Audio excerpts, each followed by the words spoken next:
ನಮಸ್ತೆ ಎಲ್ಲರಿಗೂ welcome to my channel ವೈಕಂಠ ಅರಸತ್ನಿಕ್ಕಿಂತ ಇವತ್ತಿನ ದಿನ ಹೆಂಗಿದೆ ಅಂತ ನೋಡೋಣ. ಜನರಲ್ ಕಲೆಕ್ಟಿವ್ ಮತ್ತು ಟೈಮ್ಲೆಸ್ ರೀಡಿಂಗ್ ಯಾವತ್ತು ನೋಡ್ತೀರಿ ಅವತ್ತಿನ ದಿನ ನಿಮಗೆ ರಿಸಲ್ಟ್ ಆಗ್ತೈತಿ. ನಿಮ್ಮದು ಮತ್ತು ನಿಮ್ಮದು ಪರ್ಸನಿಂದ ಇವತ್ತಿನ ದಿನ ಹೆಂಗಿದೆ ಅಂತ ನೋಡೋಣ. ಓಕೆ, ರಾಶಿ ವೈಸ್ ಎಲ್ಲ ಹಾಕಿದ್ದೀನಿ. ಇನ್ನೂ 6 ರಾಶಿ ಹಾಕೋದೈತಿ, ಇವತ್ತು ಹಾಕ್ತೇನಂತೆ.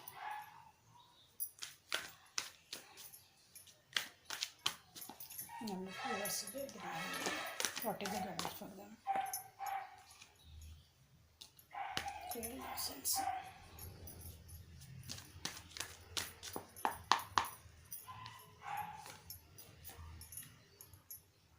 ನಾವು ಇರೋ ಕರೇಜ್ ತೊಗೊಳಕತ್ತೀರಿ. ಕಷ್ಟದೊಳಗೂ ಎದ್ದು ಬಂದು ನಾನು ನಿಂದಿರಬೇಕು ಅಥವಾ ನನ್ನ ಒಳಗಿಂದನೇ ಹೊರಗೆ ಬಂದು ನಿಂದಿರ್ಬೇಕಂತ ವಿಚಾರ ಮಾಡಕತ್ತೀರಿ ಇವತ್ತು ನನ್ನ ವ್ಯೂವರ್ಸ್. ಏನಾರ ಕಾಂಪ್ರಮೈಸ್ ಮಾಡ್ಕೊತಿರ್ಬೋದು.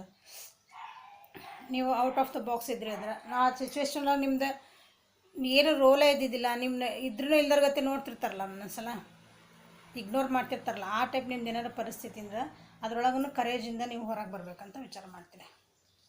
ಓಕೆ, ಔಟ್ಸೈಡರ್ ಅಂತಂದ್ರೆ ನೀವು ಇದ್ರೂ ಇಲ್ದರ್ಗತ್ತೆ ಹಿಂಗೆ ನೋಡ್ತೀವಲ್ಲ, ನಾವು ಏನು ಅನ್ಬೇಕು ಅದಕ್ಕಂದ್ರೆ ನಿಮ್ಮನ್ನು ಹೊರಗಿನ ವ್ಯಕ್ತಿ ಅಂತ ನೋಡೋದು. ಮನೆಯನ್ನಾರ ನಮ್ಮನ್ನ ಹೊರಗಿನಾರ ಅಂತ ನೋಡ್ತಾರೆ. ನಮ್ಮ ಸುತ್ತಮುತ್ತ ನೀವು ಫ್ರೆಂಡ್ಸ್ ಎಲ್ಲ ಅಂದ್ಕೊಂಡಿರ್ತೀರಿ, ನನ್ನ ಕಲೀಗ್ಸ್ ಅಂದ್ಕೊಂಡಿರ್ತೀರಿ. ಅವರೆಲ್ಲರೂ ನಮ್ಮ ಗುಂಪಿಗೆ ಸೇರಿದವನು, ಗುಂಪಿಗೆ ಸೇರದ ಪದ ಅಂತ ಹಿಂಗೆ ಅಂತೇವಲ್ಲ, ಗುಂಪಿಗೆ ಸೇರಿದವಳು, ಆ ಟೈಪ್ ನೋಡ್ತಿರ್ತಾರೆ ನಿಮ್ಮ ಜನ. ನಿಮ್ಗೆ ಅನಿಸ್ತೈತಿ ನಾ ಇದಕ್ಕೆ ಸೇರಿಲ್ಲನ ಅಂತಂದು ಕಾಂಪ್ರಮೈಸ್ ಮಾಡ್ಕೊಂಡು ಜೀವನ ಮಾಡ್ತಿರ್ತೀರಂತಲ್ಲೇ. ಅದರಿಂದ ಈಗ ಕರೇಜ್ ಬಂದಿದೆ, ಅದರಿಂದ ಹೊರಗೆ ಬರೋಕ್ಕೆ ನೋಡ್ತೀರಿ. ಸೊ ಯು ವಾಂಟ್ ಅಂದರೆ ನೀವು want to leave a moment to moment. ಅಂದರೆ ನಿಮ್ಗೆ ಒಂದೊಂದು ಜೀವನದ ಒಂದು ಕ್ಷಣನೂ ನೀವು ಖುಷಿಯಿಂದ ಇರಬೇಕಂತ ಇಷ್ಟಪಡ್ತಿದ್ದೀರಿ. ಈಗ ಇದೆಲ್ಲ ಬಿಟ್ಬಿಡೋಣಪ್ಪ ಅಂತಂದು ನಿಮ್ಮ ಲೇಜಿನೆಸ್ಸಿಂದ ನಿಮ್ಮ ಕಡೆ ಎಲ್ಲ ಐತಿ ಅಂದ್ರೆ ಮಟೀರಿಯಲಿಸ್ಟಿಕ್ ಎಲ್ಲ ಐತಿ. ನಿಮ್ಮ ಕಡೆ ಊಟ ಮಾಡೋಕ್ಕೆ ದುಡ್ಡು ಐತಿ, ನಿಮ್ಮ ಚೈನಿ ಹೊಡೋಕ್ಕೆ ದುಡ್ಡು ಐತಿ, ನಿಮ್ಮ ನೀಡ್ಸ್ ಫುಲ್ಫಿಲ್ ಮಾಡ್ಕೊಳಕ್ಕೆ ದುಡ್ಡು ಐತಿ. ಆದರೆ ನಿಮ್ಮ ಮನಸ್ಸಿಗೆ ನೆಮ್ಮದಿ ಬೇಕು, ಒಂದು ಖುಷಿ ಬೇಕು ಅಂತ ಐತಲ್ಲ.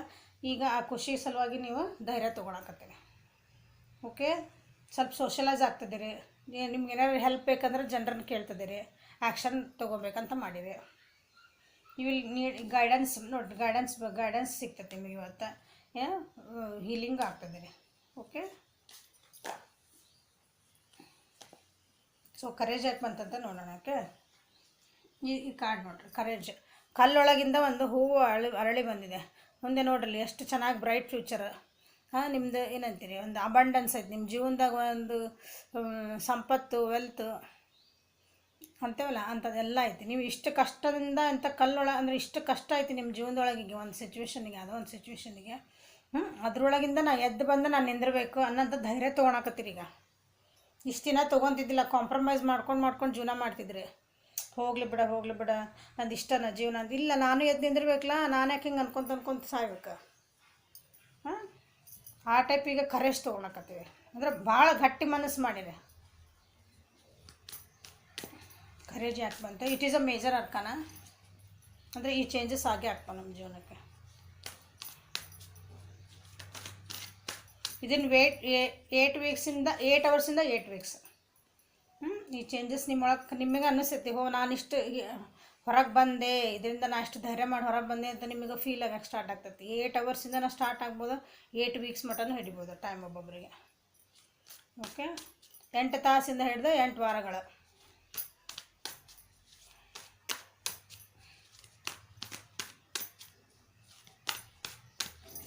ಕರೇಜ್ ಯಾಕೆ ಬಂತ ನೋಡೋಣ.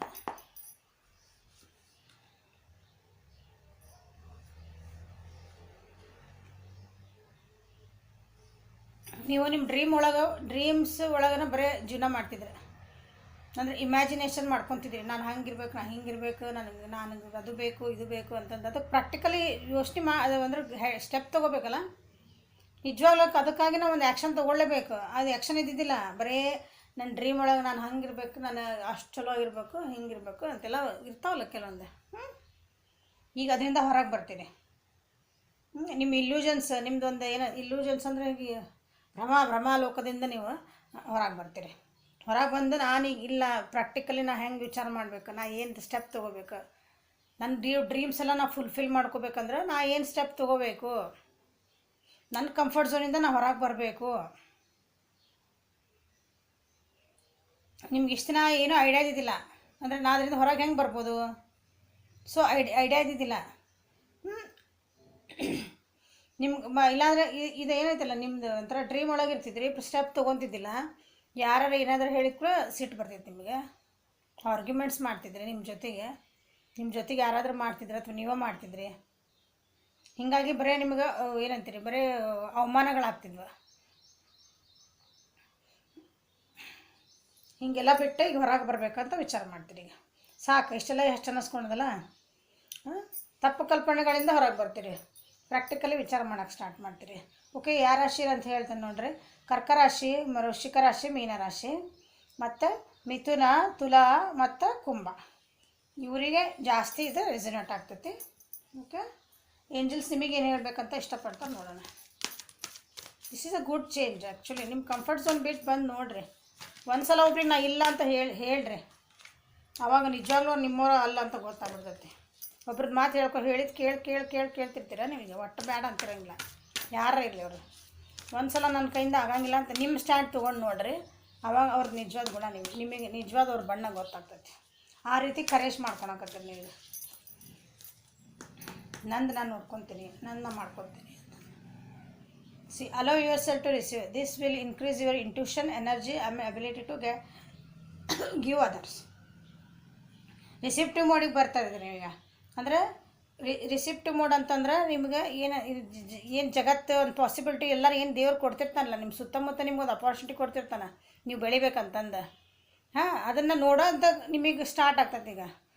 ನನಗಿದು ಅಪರ್ಚುನಿಟಿ ಎದಕ್ಕೆ ಕೊಟ್ಟಿದ್ರು, ನಾನು ಒಳ್ಳೇದಕ್ಕೆ ಬಂದಿತ್ತಿದ್ದೆ, ನಾ ಬೇಡ ಅಂದಿದ್ದೆ, ಇಲ್ಲ ಅನ್ಬಾರ್ದಾಗಿತ್ತು, ಧೈರ್ಯ ಮಾಡಿ ನಾವು ಮುಂದೆ ಹೋಗ್ಬೇಕಾಗಿತ್ತು.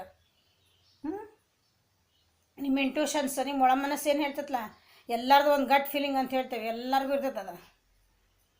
ಮೆಡಿಟೇಷನ್ ಮಾಡೋರಿಗೆ, ಸ್ವಾಮಿಯರಿಗೆ, ಪೂಜಾರಿಗಳಿಗೆ, ಬರೀ ಆಧ್ಯಾತ್ಮಿಕ ಎಲ್ಲ ಇರೋಂಗಿಲ್ಲ. ಮನುಷ್ಯ ಅಂತ ಹುಟ್ಟಿದ ಮೇಲೆ ಎಲ್ಲರಿಗೂ ಇರ್ತೈತೆ ಅದು.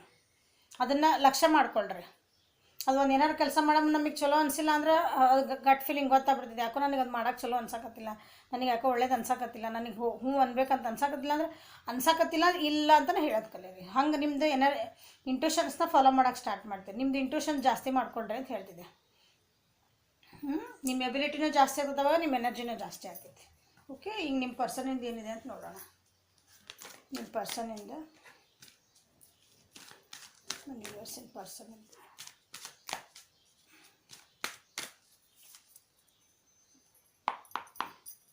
ಇಂಪ್ರೂವ್ ಆಗ್ತದೆ. ನನ್ನ ವ್ಯೂವರ್ಸ್ ಈಗ ಬರ್ತಾ ಸಿ, ನೀವು ಕರೆಸ್ಟ್ ತೊಗೊತಿದ್ದೀರಿ, ಅವರೇ ಹೀಲ್ ಆಗ್ತದಲ್ಲ. ಬ್ಲಾಕ್ ಏನಿತ್ತಲ್ಲ ಅವ್ರಿಗೆ, ಅವ್ರ ಭಯ ಏನಿತ್ತಲ್ಲ, ಎಮೋಷ್ನಲಿ ಭಾಳ ಡ್ರೈನ್ ಆಗಿದ್ರೆ, ಡಿಪ್ರೆಷನ್ಗೆ ಹೋಗಿರ್ಬೋದು, ಸ್ಟ್ರೆಸ್ ಆಗಿರ್ಬೋದು, ಅಂಥರ ಹಾರ್ಟ್ ಚಕ್ರ ಹೀಲ್ ಆಗ್ತಾಯಿದೆ. ಸಿ, ಅವರು moment to moment same card ಇದ್ದಾವೆ ಇಬ್ಬರಿಗೂ. ಸ್ವಲ್ಪ ಅವ್ರಿಗೂ ಒಂದು ಜೀವನ ಮಾಡ್ಬೇಕಂತ ಐತಿ. ಅಂದರೆ ನಾನು ಹಿಂಗೆ ಬೇಜಾರಾಗಿ ಕೂತ್ಕೋಬಾರ್ದು, ನೀವು ಇಲ್ಲಿ ಧೈರ್ಯ ತೊಗೊಂಡ್ರೆ ಹೀಲಪ್ ಆಗ್ತದಾರ. ನಾನು ಒಂದು ಮೂಮೆಂಟ್ ನಾನು ಖುಷಿ ಪಡಬೇಕು. ನನ್ನನ್ನು ಈ ಸ್ಥಿತಿಯಿಂದ ನಾ ಏನು ಬಂಧನ ಒಳಗದೆ ಅದರಿಂದ ಹೊರಗೆ ಬರಬೇಕು.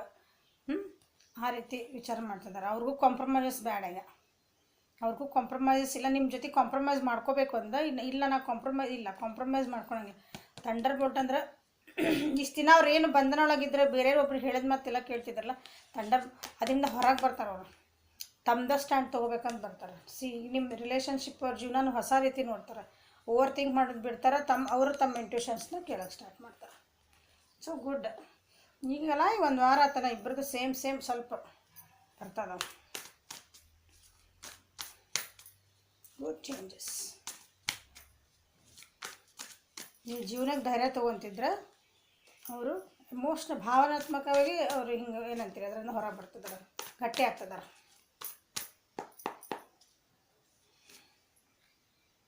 ಸಿ, ಅವರಿಗೆ ಜೀವನದೊಳಗೆ ಭಾಳ ಕನ್ಫ್ಯೂಷನ್ಸ್ ಇದ್ದವು. ಜನ ಭಾಳ ಚೀಟ್ ಮಾಡಿದ್ರು. ಹಾಗಾಗಿ ಅವ್ರು ಭಾಳ ಏನಂತೀರಿ ಬೇಜಾರೊಳಗಿದ್ರು, ಡಿಪ್ರೆಷನ್ ಇದ್ರೆ, ಸ್ಟ್ರೆಸ್ ಆಗಿದ್ರು. ಹಾರ್ಟ್ ಚಕ್ರ ಫುಲ್ ಬ್ಲಾಕ್, ಎಲ್ಲ ನಂಬಿಕೆ ಹೋಗ್ಬಿಟ್ಟಿತ್ತು ಅವರಿಗೆ. See this card. ಭಾಳ ಮೋಸ ಮಾಡಿದ್ರು ಅವ್ರಿಗೆ ಹಿಂದಿಂದ. ಅವ್ರನ್ನ ಯಾರು ನಂಬರಲ್ಲ, ಅವ್ರಿಗೆ ಮೋಸ ಮಾಡಿದ್ರು. ಇಂಪಾರ್ಟೆಂಟ್ಲಿ ಬೇರೆ ಯಾರೂ ಮಾಡಲ್ಲ ಯಾವಾಗಲೂ. ಯಾರು ನಾವು ಭಾಳ ನಂಬಿರ್ತೀವಿ ಅವರಿಂದ ನಾನು ಮೋಸ ಹೋದಾಗನೇ ಇಷ್ಟು ಡಿಪ್ರೆಷನ್ ನಾವು ಹಿಂಗೆ ಕುಗ್ಗೋದು ಜೀವನದಾಗ. ಯಾವಾಗಲೂ ಯಾರೋ ಬ್ಲ್ಯಾಕ್ ಮೇಲ್ ಮಾಡ್ತಿದ್ರು ಅವರಿಗೆ. ಅಥವಾ ಅವ್ರು ಅಂದ್ಕೊಂಡಿದ್ದೇನೋ ಆಗಿಲ್ಲ ಅಂದ್ರೆ ಹೇಳಿದ್ನಲ್ಲ, ನಾವು ಒಬ್ರು ನಂಬಿರ್ತೀವಿ, ಅದು ಪೂರ ಅಂದ್ರೆ ನಾವು ಏನು ಅಂದ್ಕೊಂಡಿರ್ತೀವಲ್ಲ ಅದು ನಾವು ಹೀರೋ ಅಂದ್ಕೊಂಡಿರ್ತೇವೆ ಅಥವಾ ಹೀರೋಯಿನ್ ಅಂದ್ಕೊಂಡಿರ್ತೇವೆ, ಅವ್ರು ವಿಲನ್ ಆಗಿ ಟರ್ನ್ ಆಗಿಬಿಟ್ಟಿರ್ತಾರೆ. ಇದು ಭಾಳ ಕೆಟ್ಟ ಜೀವನದಾಗ, ಹೌದಾ? ಅದರಿಂದ ಹೊರಗೆ ಬರ್ತಿದ್ದಾರೆ ಅವರು.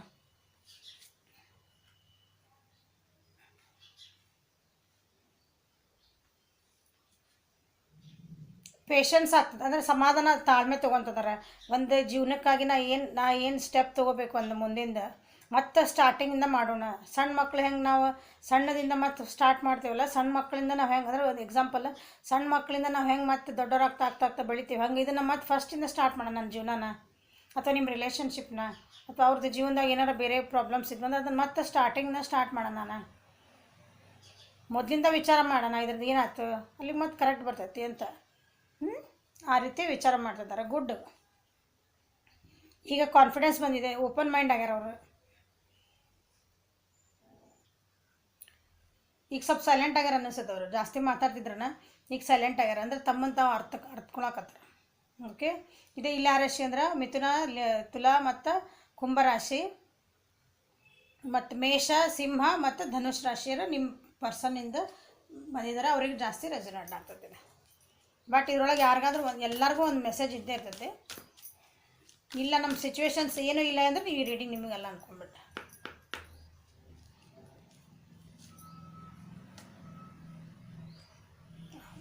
You are becoming increasingly sensitive. Avoid harsh relationships, environment, situations and chemicals. ನಾ ಏನು ಹೇಳಿದೆ, ಅವ್ರಿಗೆ ಹಿಂದಿಂದ ನಂಬಿದಿಂದ ಮೋಸ ಆಗಿದೆ ಅಂತ ಹೇಳಿದೆ, ಹೌದಾ? ಈಗ ಅದನ್ನು ಅವ್ರು ಹೇಳ, ನೀವು ಭಾಳ ಸೆನ್ಸಿಟಿವ್ ಆಗ್ತಿದ್ದೀರಿ, ಆಗಬೇಡ್ರಿ. ನಿಮ್ದು ಹಾರ್ಶ್ ರಿಲೇಷನ್ಶಿಪ್ ನಿಮ್ಗೆ ಅದು ಒಳ್ಳೇದಲ್ಲ, ನನಗೆ ಅದರಿಂದ ಕೆಟ್ಟದಾಗ್ತಿದೆ, ನೋವಾಗ್ತಿದೆ ಆ ರಿಲೇಷನ್ಶಿಪ್ಪಿಂದ, ಅದನ್ನು ಬಿಡ್ರಿ. ನಿಮ್ಮ ಸುತ್ತಮುತ್ತ ಇರೋದು ಎನ್ವಿರಾನ್ಮೆಂಟ್ ನಿಮಗೆ ನೋವು ಕೊಡ್ತಾ ಇದೆ, ಅದರಿಂದ ನಿಮಗೆ ಒಳ್ಳೇದು ಆಗ್ತಾ ಇಲ್ಲ ಅಂದರೆ ಅದನ್ನು ಬಿಡ್ರಿ ಅಂತ ಏಂಜಲ್ಸ್ ವೈಟ್ ಥರ ದೀಸ್ ಸ್ಟ್ರಾಂಗ್ ಇವು ಥರ. ಓಕೆ.